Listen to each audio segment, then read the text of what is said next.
And we are delighted that you're with us on the starting lineup on a beautiful Monday in the Ozarks. Beautiful if you happen to like heat, because it is there, folks. Starting lineup is brought to you by Play It Again Sports in the Fremont Shopping Center, Battlefield in Fremont, Springfield.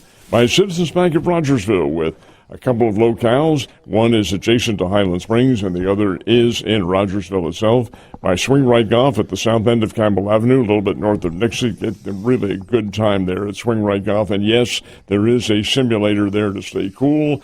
And Marshfield Chevrolet with a couple of outlets. First of all, it's at the I-44 exit, and then a couple of left turns are on the north side of I-44, and you are driving right into Marshfield Chevrolet. Some great deals. Ned Reynolds along with Scott Puryear. And Art Hains. Good morning. This ought to be your kind of weather. It is, yeah. In a sense, it is, yes. Yeah, if you're a turtle, stay in your shell would be the thing I would say. But we're going to talk some Glendale Falcons football. It's about that time now. He's one of the nicest guys out there in the coaching world, Frank Tristan. Coach, are you always just nice and jovial with everybody, or is there a mean side of Frank Tristan on the football field ever? Well, that's kind of you to say, but yeah, I get fired up a little bit. But I generally stay pretty calm and pretty jovial. Yeah, are the kids wondering, like, what's going on with him right now? What's he thinking? Is he mad at us? Is he not mad at us? Do they know when that not happy Frank is around? Yeah, they do. They do. It's pretty clear. But it's not often. Well, that's good. That's a good approach. I wish Ned would take that approach more with life as well. Come on, yeah. I'm jovial all the time. Yeah, exactly. Frank, you guys 6-5 last year, Glendale football. You guys were definitely in the business of keeping fans in the seats and entertained. I think you scored 38 or more points in 7 of your 11 games. You gave up some points, too, along the way. What is that kind of the motive this year, is to score more and give up less? Yes, that is exactly right. That is, since we started our meetings in the spring, our focus has been to stop the run and keep growing on offense. Defensively, we just could not get off the field last year. So we scored a lot of points, which was fun, but we also allowed a lot of points. Frank, when is your first day for drills that MSU allows? And you might elaborate just a little bit on what your safety precautions are. Yeah, so what we do a team camp. They give you 10 days to do camp. We end up only doing 8. So we actually go to SBU tomorrow and Wednesday for a team camp. For us, we go in the evenings. So we go 8 to 10. Usually don't get hit by the weather bug that late. And then so that's our big precaution. And obviously we take water breaks and all that stuff. But yeah, and then August 10th is when we'll start official practice. But with the way Missouri has it, you're able to see your boys quite a bit, and it's kind of, if you do a good job in planning, you can get a lot of stuff done and still keep the guys engaged. Arthur, Frank, who are some of your weapons on offense that you'll have this year? Yeah, we return. Our receiving core is going to be very solid.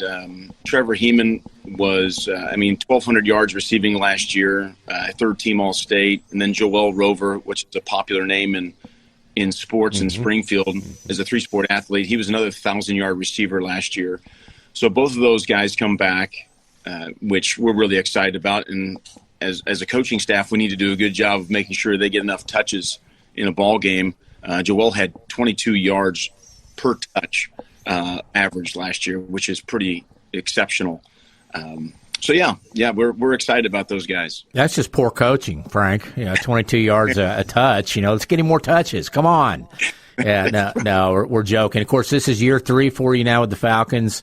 Talk about your comfort level now with the program and putting your system in place there. Yeah, we've really matured. The maturation process of our program has been really good. Now it's really developing the relationship with the middle school and those elementaries that feed into Glendale. Trying to develop, really, that's how you develop linemen in order to be really competitive in this conference and in the state. You've got to develop linemen because when they're in 7th grade, they don't really love football. And so you've got to make it fun for them. Because we've had a great run of skill kids. But, everybody knows that football is won in the trenches. If you can stop the run and be able to run the football, you'll be pretty successful. So that's kind of the next part of our program that we want to do. And this year we have a good group of linemen that are athletic and big, and so we want to kind of create that culture for a full team, a full football program is what we're hoping for. Frank, you were at Willard before you went to Glendale, so you really can't speak what their program is now. But do both Glendale and Willard have, under your tutelage, do they have pretty extensive feeding systems from the elementary schools? Yeah, we probably did a better job at Willard, and, with the, one school community, it's probably a little easier to feed into that. So we probably did a better job. I was involved in the youth program there. At Glendale, it's a little bit harder to be involved in the youth program. You've got Mighty Mites and other different things, but Springfield's done a really good job with the Mighty Mite program and then the flag football league. So a little bit of it's just our players and our coaches, knowing what schools lead into us and feed into us. So we want to have a junior high camp this week. With the heat, we're going to have to postpone a little bit, but and then we do a youth camp during school, which has been well attended. So we're getting there. So, Frank, I guess your feeder schools are mostly Pershing and Hickory Hills. Do you ask the coaches there to run some of the things that you run at the varsity level? We give them the terminology, but I don't want to pigeonhole them. I guess I'm a little different. I want them to have a little ownership. My plea to them is we just want them playing freshman football. So they want to have fun and let those kids come back and they want to play high school football. That's the goal. And our numbers have been solid. We'll have another 40 to 45 kids as freshmen this year. So that's a great job by our junior high program to make football fun. Coach, it's been about 26, 27 years since you played at Glendale and graduated, went on and played at Evangel, two-sport athlete there. How are things different in Glendale and in the Springfield Public Schools now versus when you were going through and playing football? One, the weight room smells the same. I can tell you that. There's still some nostalgia. The difference probably is the competitiveness. I think when I was playing, you could easily probably not do a ton of stuff in the summer and probably be competitive in the fall because you've got athletes. Now in this conference, if you're not preparing in the summer, both in the weight room and strength training, and then also just in your skills, you're going to be behind. The sport, and that's across the board in anything, but that's what I'm seeing. The skill level when a kid comes as a freshman is just way higher than what we had in the past, which is cool. I mean, it's good. It's more competitive football. You might go over your career with the folks a little bit about playing at Evangel. For whom did you play, and how were your teams back then? Yeah, I played for Coach Charlie Lynn, and then my last year I played for Scott Metcalf. Mm-hmm. But my junior year in 2001 was really an incredible year. We went 11-1 and were top 3 defensively. I still run that same defense schemes. I felt like schematically we were really good then and could adjust to a lot of different offenses. And so I've been coaching for 23 years and we still use that same core defense with a little bit of variations. But I was very thankful for those coaches. They're still part of the university, Coach Metcalf and then also John Spence, who were really integral in my development as a human, just as a man, sure. But then also as a football player and football coach. I'm very grateful to those men. Frank, for whom did you play at Glendale? Was that Gary Hurst? No, I was my first 2 years, my freshman and sophomore was Bob Price. Mm-hmm. I remember my sophomore year, I was a slow quarterback. I don't know why they put me at quarterback to run the option, but I remember distinctly we were running the option, and he told me, Frank, if you don't figure this out, I'll never get my job at Michigan. That's Price. That's that. Bob Price. Yeah. and that smell you smell is from Bob Price. I think he bottled it and sold it, weight room odor, and stuff to make it smell like football. But Frank, I did see in the news that one of your former alums, standouts at quarterback at Glendale, Cole Forbacher, is back and helping your staff. Of course, he left the Missouri State program. I keep seeing videos on Facebook of him working with all these other quarterbacks and, doing a great job apparently with that. You might tell him to stop working with other quarterbacks if you're playing them, but it's got to be great to get him back in the fold for you guys. Yeah, I told him, I said, if you're going to work with other kids, start having them throw underhand. That'd be fine. He's really great. His younger brother, Max, is a junior receiver for us. And, Cole going to Missouri State had a great career. Max is a unbelievable player and an unbelievable competitor. In our game against Lebanon last year, his brother had the stop on 4th and 1 to get us the ball back and eventually led us to a victory. And so we're excited to have Max back. And I think that was an advantage to get Cole here, is because he can be involved in the program with his brother. And so that's cool. And for being a first-year coach, he's really been great to be around. Cole is a really good listener. Sometimes, right off the bat, you might want to just give all your suggestions, and that's kind of annoying to an older coach, but he's been phenomenal. Just listening, and he's not super, involved yet because we're just getting started. He's kind of learning our systems, but he's doing a great job. Frank, like every coach I know, you play him one game at a time, but when you look ahead at your schedule, where do you find to be really particularly key games for Glendale? Your opener will be fun. Webb City coming to town, yeah. Yeah, obviously I didn't pick the schedule. To Glendale is not ideal, but when you look at our schedule, obviously the East is kind of what you're focused on, COC East, and so obviously Kickapoo is always a big game. I think our guys are really interested in Ozark Nixa. I mean, that has become kind of a rivalry where they've kind of taken the lead as in athletics around here, and it seems like, and so those are the games that I think a lot of our players might circle. But one of the things that we need to do for Glendale is we need to beat a team in the West. We've gone over with the Joplins, the Carthage, Neosho. And so we need to come up with one of those wins. I think that's our first goal in these first 4 games, is let's come up with a win with the West. Frank, do you get inside information on the weather?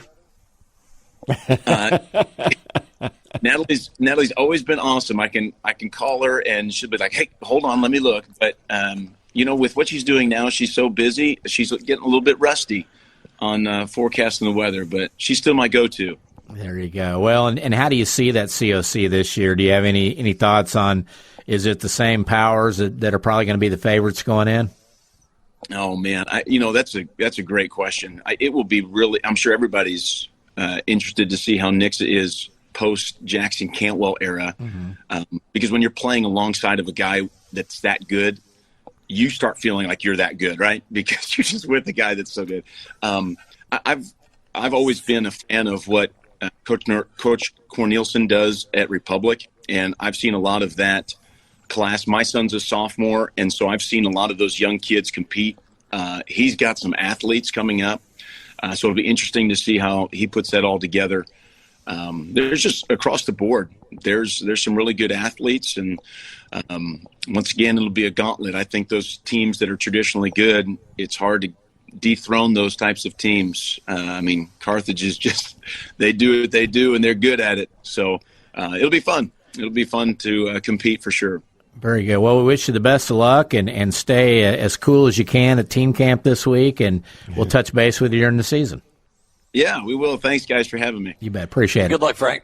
He is Frank Tristan, the head coach at Springfield Glendale. Timeout. Back in a second. And it's great having you with us on the starting lineup. Ned Reynolds along with Scott Puryear and Art Hains. Let me ask you a quick question, too, Scott. You talked about Mr. Tristan being on there as the first of our previews. How are you going to work this now? When we can get him, we'll have him on. Yeah. And I know next week's dead week for most of the team. Is that a statewide? It's the same week? It is. Or is it okay? Yeah. So I think a lot of them will be getting that last family vacation or just kind of getting away from it before the grind really hits, starting, what Frank say, August 10th, I think, is their first opening of official drills there. But we'll kind of mix them in here and there and try to stagger them because we've got till basically August 28th is the season opener, and then the week before would be the used to be soap scrimmages. What are they now? Just jamborees, I think, is the soap scrimmages are done apparently. Yeah, exactly. No soap needed. We need those weight rooms to smell like they do. So, Arthur, a big weekend of sports. LeBron James, after we leave the air Friday, ends up going to Philadelphia to play with the Sixers for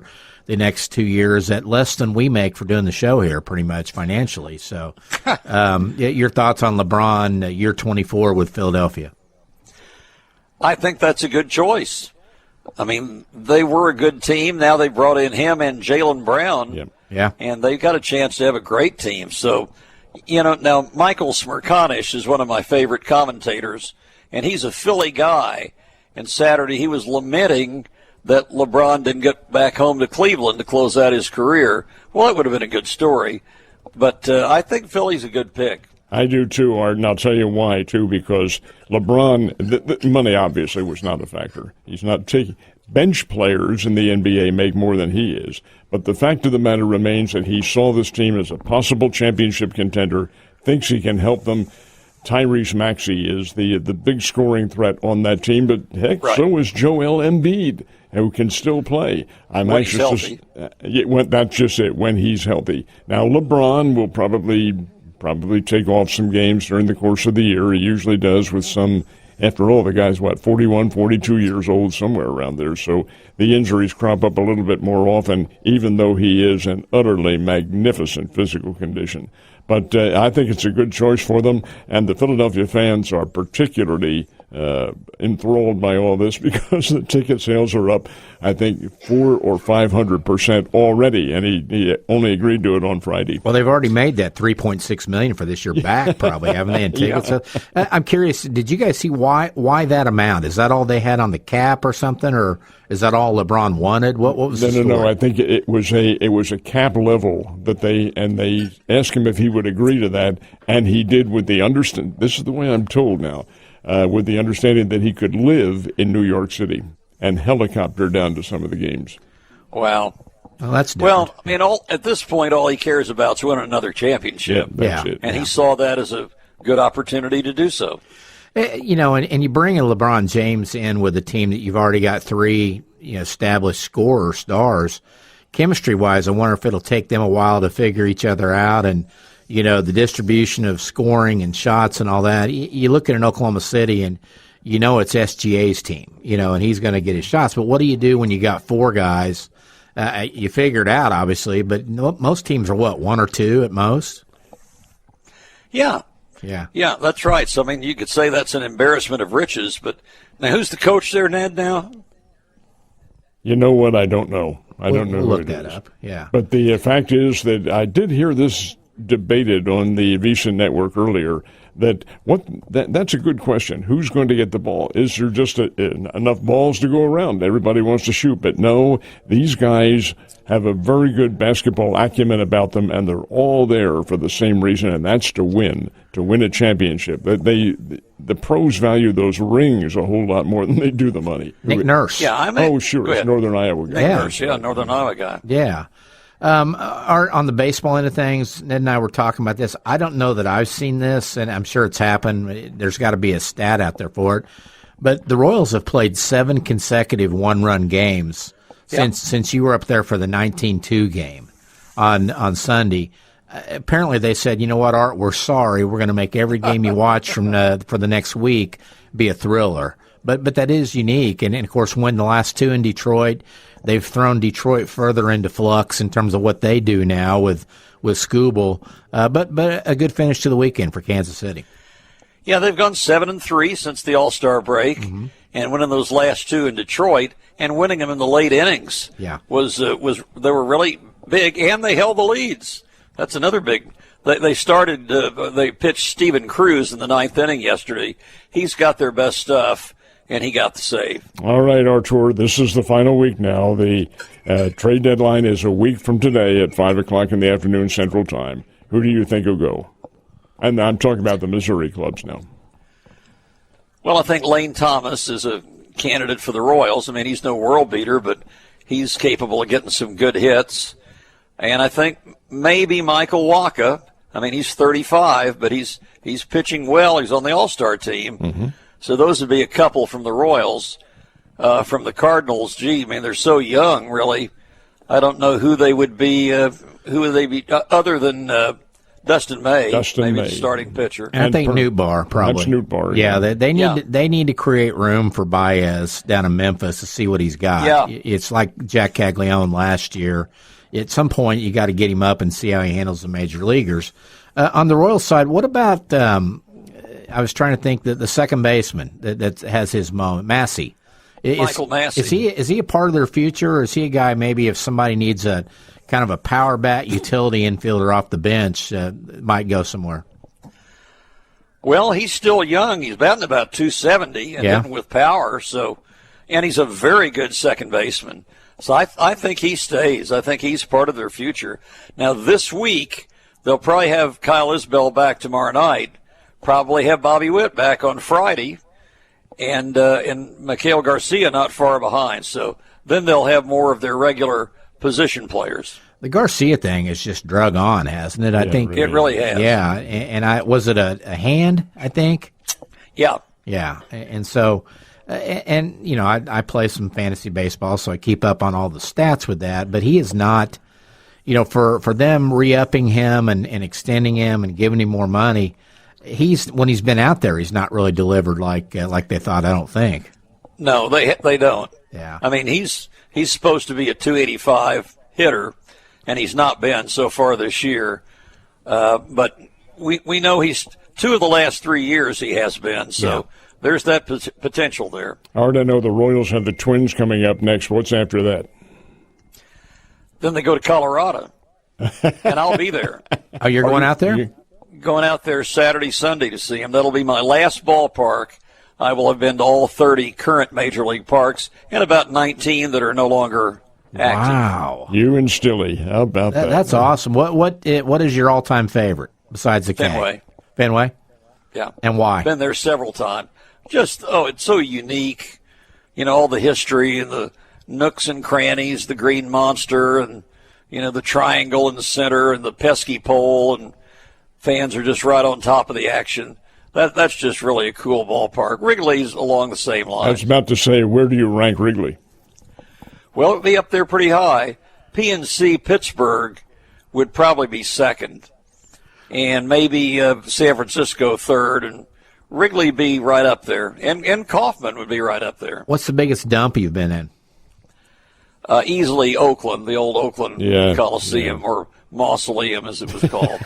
that's a dump, and no longer with us. What was your first park? First game was Busch Stadium Sportsman's Park. I saw a game there when I was 7, I think. Really? And then after that, the Municipal Stadium in Kansas City and the Astrodome, because I had relatives in Texas and went down there for a couple of weeks every summer. But you saw a game at Old Sportsman Grand and Doe Eater? It was Stan Musial's last year, and he pinch hit. That would have been 61? 63. Wow. How about that? My first game was Fulton County Stadium in Atlanta. Wow, how'd that happen? Well, my parents loved going to the Smoky Mountains to Gatlinburg. That was kind of their thing. And so one year they knew I liked baseball, and I was probably 7 or 8 years old. So we dipped down through Atlanta on the way there, and not really just next door. You know, it was a little bit of a trip, but went to watch the Braves when Hank Aaron was there. I believe it was 1974. Wow. Actually, I would have been 73. I think I'd have been 10 years old. But right. I've told this story before, but I actually got Hank Aaron to sign a ball because, you know, back then players spent time along the stands wall there signing balls for as long as they could. And I was so excited that I didn't think anybody back home would believe I got a Hank Aaron ball that I had Rorick Harrison sign it along with him. So I have literally the only Hank Aaron, Rorick Harrison autographed baseball in the history of Major League Baseball. That'll be worth something. Yeah, if I could just erase the Rorick Harrison part off of it, that would be My good. first 73 was the year Aaron broke the home run record in September. So it might have been, I can't remember if it was that or 74 that we went to see him. But yeah, it was quite a treat. My first one was Shibe Park in Philadelphia before it was named Connie Mack Stadium. Philadelphia played Cincinnati on a Saturday afternoon, went there with the YMCA, I believe it was, and saw such name players as Wally Post, Ted Kluszewski. Do you remember them, Art? Yeah. Sure. I mean, a little before my time, but I sure know who they were. Jim Greengrass was playing for Cincinnati at the time, and Philadelphia had Willie Jones and Del Ennis and Richie Ashburn and people of that caliber. So it was a great thrill. I've heard it's fun to stay at the YMCA. Oh, very good. Have you heard that too? Oh, yes. Art, before we go to break and talk to Coach Martin on the other side, Hall of Famers going in yesterday, Carlos Beltran, Andrew Jones, and Jeff Kent, all three very deserving in your mind? Well, Beltran and Kent, I mean, Kent was the all-time home run leader among second basemen. That's right. And Beltran, such a great career over 20 years. Yeah. And well over 400 home runs. Andrew Jones was a career 254 hitter, so that's a little bit borderline. Great fielder, hit over 400 home runs.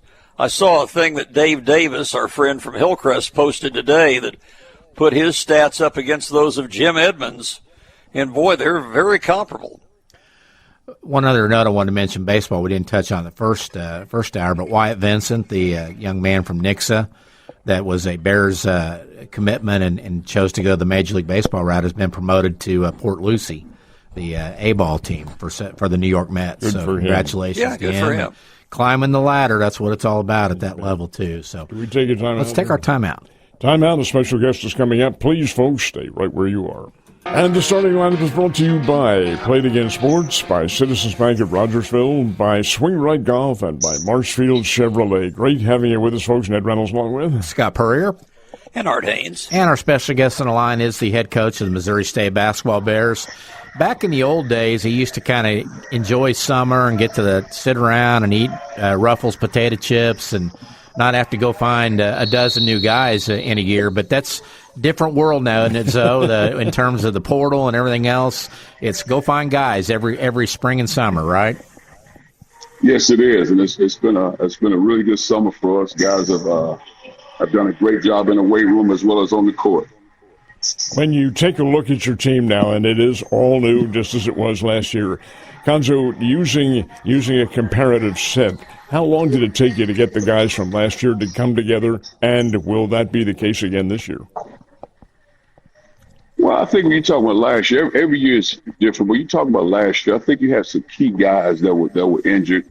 One of them he only played 2 games, and I thought they were guys that could really help us. Burnett never really got off to where he needed to be, dealt with a hamstring injury, just never got off. And then Amar, a big guy that did only play 2 games. So those are physical guys we thought could give us valuable minutes and just didn't get it done for us in terms of what we were looking for. So I think the first thing is you always want to be healthy. Your key guys always want to be healthy. I think that's first and foremost. Then the next thing is just implement what you're trying to do. And I think we've done a great job of that this summer. And we've been relatively injury-free throughout the summer, so it's been good. Zoe lost the top 3 scorers from last year, of course, in Mike and Palak and Williams. But I hear this is going to be a different type of team with a lot of length. Well, I think we got good size, we got good length, we got skill. We got guys that can put the ball on the floor, a lot of guys that can put on the floor, guys that make shots, guys that play with level of toughness. I mean, you talk about, Trey's 6'2.5", and Dimitar is the international player who's not here yet. He's at 6'2", and outside of it is 6'3" and taller, man, with skill, length, strength, speed. I think we'll be able to do a lot of different things on the floor and play a lot of different lineups. Last year, your first season in Conference USA, coming over from the Valley, a learning experience for you guys in a lot of ways.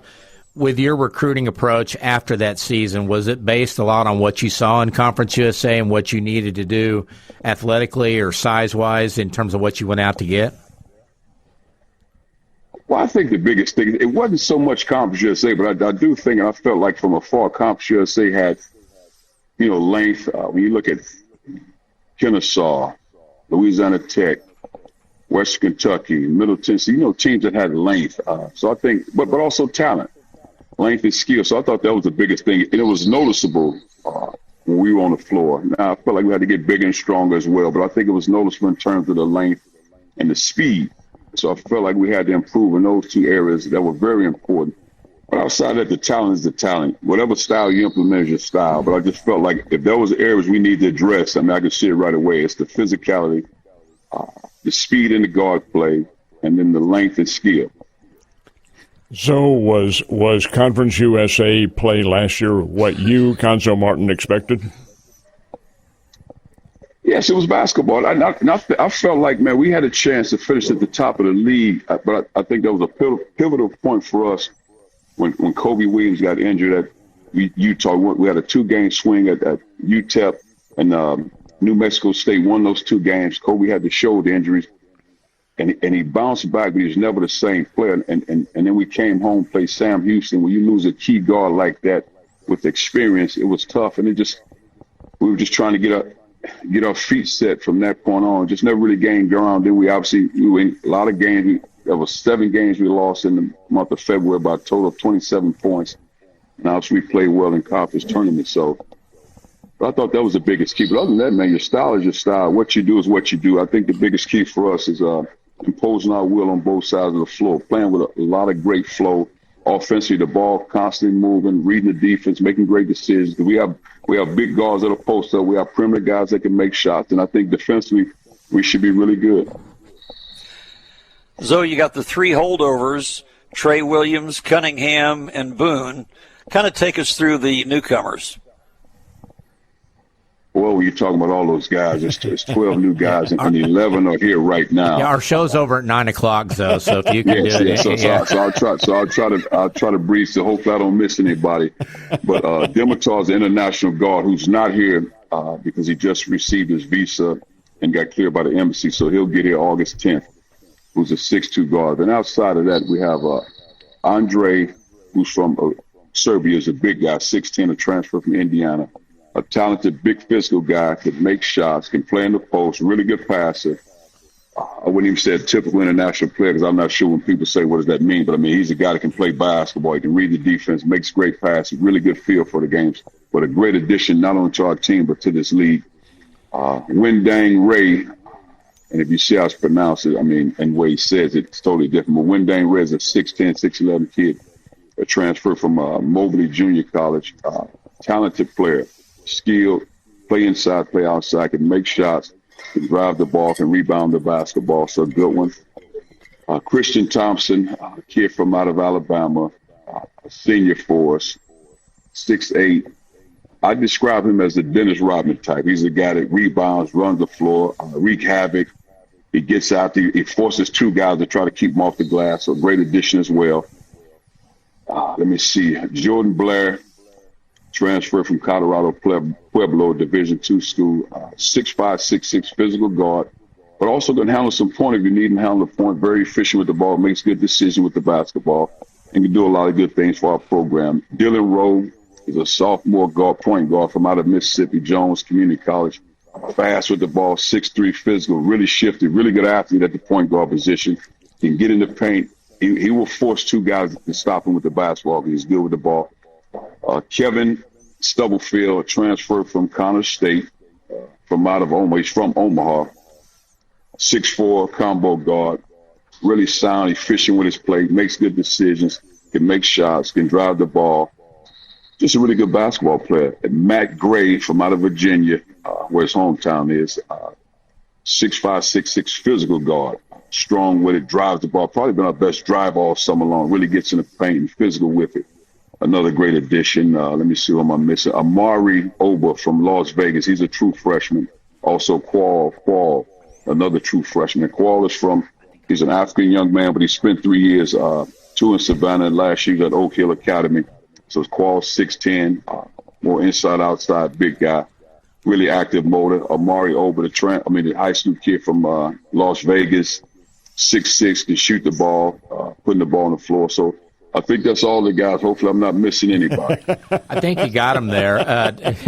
A couple things. How key was locking down Trey Williams to come back in terms of the whole way you approach building the rest of the roster? And number two, this new 5-to-play-5 rule.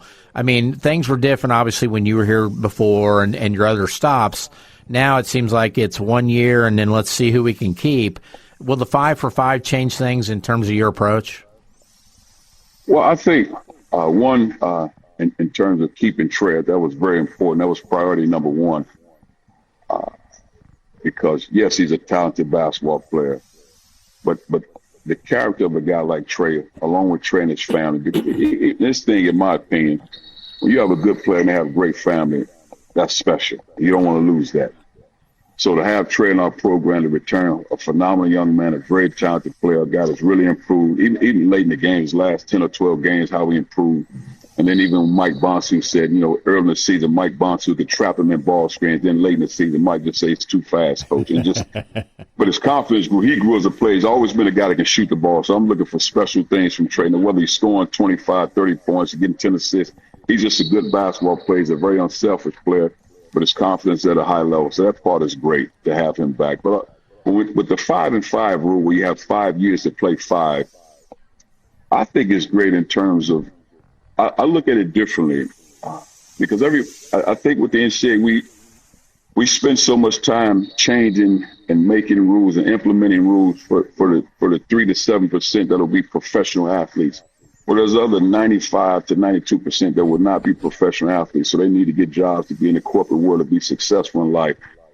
So for me, it's getting the degree. So now all of a sudden, if you have 5 years, that means you can, in most cases, walk away with getting a master's degree in 5 years. And I think that is special if we can push our athletes to understand the importance of not just getting an education, not just getting a degree, but you want to have a successful career in life.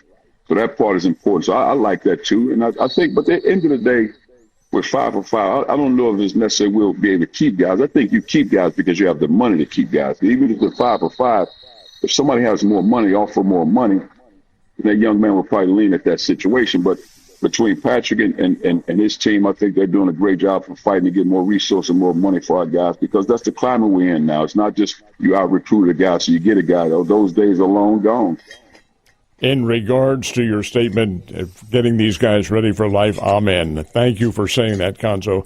Do you have your schedule in concrete yet? Is it all set to go?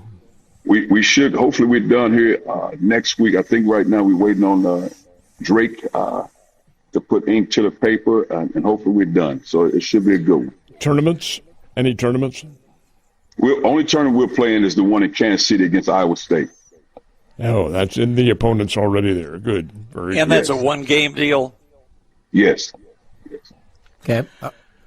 Art, anything else? Well, so, no. I mean, I think you've answered most of our questions. And, how this varies from year to year in this current climate of college basketball, you got a little better last year and hopefully better still this year. No, I think we have a chance to do some special things this year. I think the biggest thing when you look at our roster now is to be healthy. If we're healthy, we got a chance to do really good things. Cuonzo, I want to change the gears and our shift just a tiny little bit here. LeBron James joined the Philadelphia 76ers this week. Bit of a surprise to everybody, but one of the reasons that he wanted to play for Philly was a kid named Jaylen Brown. Did you coach Jaylen Brown in college? Yes, I did. A wonderful young man. He's done a great job in his career. I mean, I don't think anybody questioned whether or not he'd be a pro. But the way he's playing, the way he's leading as a young man, the things he's doing off the court are just special, but not surprising to me because in my coaching career, he's probably one of 3 guys that I said that I could see them retiring after 5 or 10 years after a professional career and just do something else in life and figure out how they can help people and just be philanthropic and be a tremendous humanitarian. And he's one of those guys I felt would be that way, even when I saw him at 15, 16 years old. Do you still have contact with him? I hadn't talked to Jaylen in a while. I spend more time. I probably talk to his uncle probably once a month. See if you can get some tickets, can you? I'll try to do that. Hey, Cuonzo, before I let you go, I got one more for you. You played 127 games in 4 seasons at Purdue, back in the early 90s. In today's portal and NIL world, would you have been at Purdue for 4 years? Well, I think the biggest thing, this part I'll say, it's a great question because I was on a podcast last night and something similar came up. When Coach Katie, my freshman year, I didn't play a lot. Now, part of it, there was a lot I had to learn because when I was in high school, I was 6'5", 180, and I was more of a power forward center at that size. So when I went to Purdue, I had to be able to play on the perimeter at the guard position, and I had to prove my skills, my ball handling, my passing, my shooting. So I was basically a big man transitioning into a guard. So that was a big adjustment. And so when we played at Illinois, you guys have probably heard this story 100 times. My freshman year, I played about 45 seconds. And out of high school, everybody thought I was going to Illinois, but I chose Purdue. And so we played at Illinois. I played 45 seconds. And after the game, I'm a little emotional. No tears in my eyes about to come out. My mom would have said more words than probably so. But all she just said, are you reading your Bible? And I said yes. And so say that game was on a Saturday. That Monday, I went into Coach Katie's office and just said, Coach, what do I need to do to get on the floor? And really, what he said to get on the floor, he was already saying it. But, sometimes as a young man, you have in your mind how you want the game to be played, how you want it to look.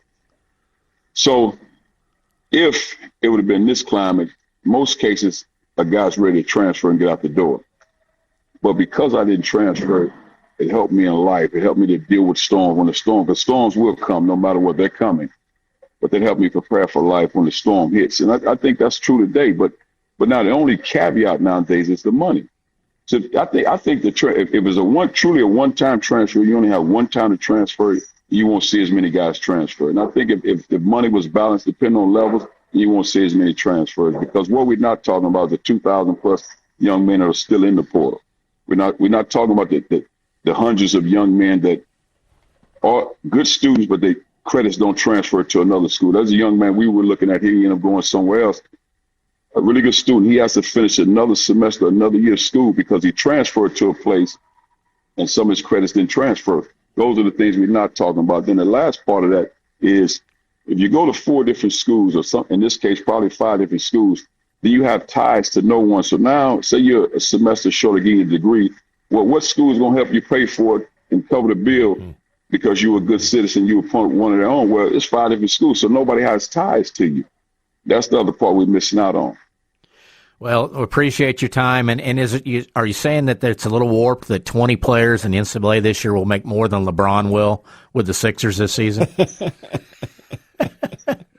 Yeah, I think, it's so hard because, if the school says they're worth it, give them the money. But I just think there has to be a better way because we have to educate these young men. And I'm not speaking on behalf of nobody's parents and what they're teaching or not teaching. We have to educate these young men on the importance of when you get the money, not what to do with it, but here's some ideas to invest your money. But also, I think too many of these young guys are signing with agents. The agent get 20% of their money.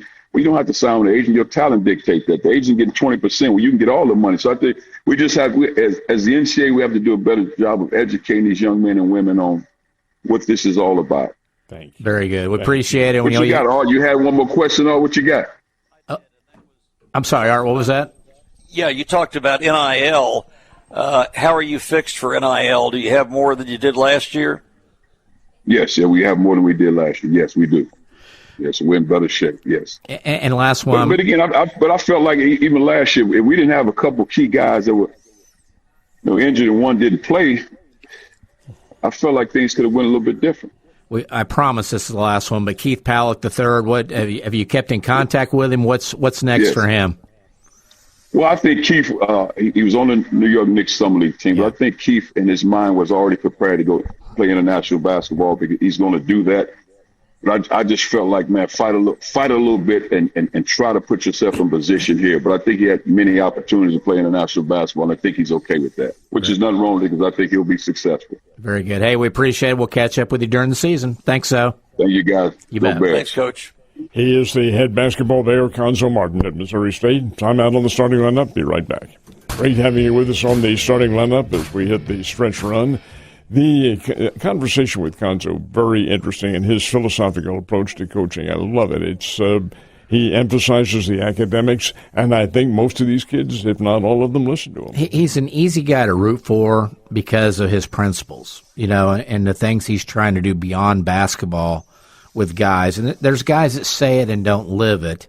There's guys that don't even say it Correct. I think he does both. Wouldn't you agree, Art? Totally so. Yeah. I mean, he's a man of great depth, and it speaks to his experiences, how he's brought up for one thing, his mom and grandma, but living on the streets of East St. Louis and avoiding all the trouble and making himself what he has been today. That was very admirable. I once asked him, I said, how did you avoid the situations in the East St. Louis when you were a teenager and somebody who would have been preyed upon? He said, I got a free pass because I could play basketball. That's right. Yeah.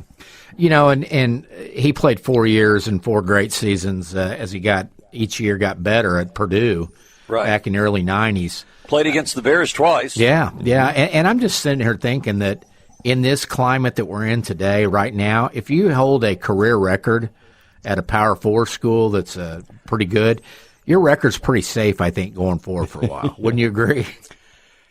And what record is that? No, any record. I mean, if you're the career scoring leader at Michigan or K-State or wherever, you got to feel pretty good about holding on to that for a while because nobody's going to stay long enough to beat those records. Or Missouri State, Darrell Garrison. Yeah. That's stood for 50 years.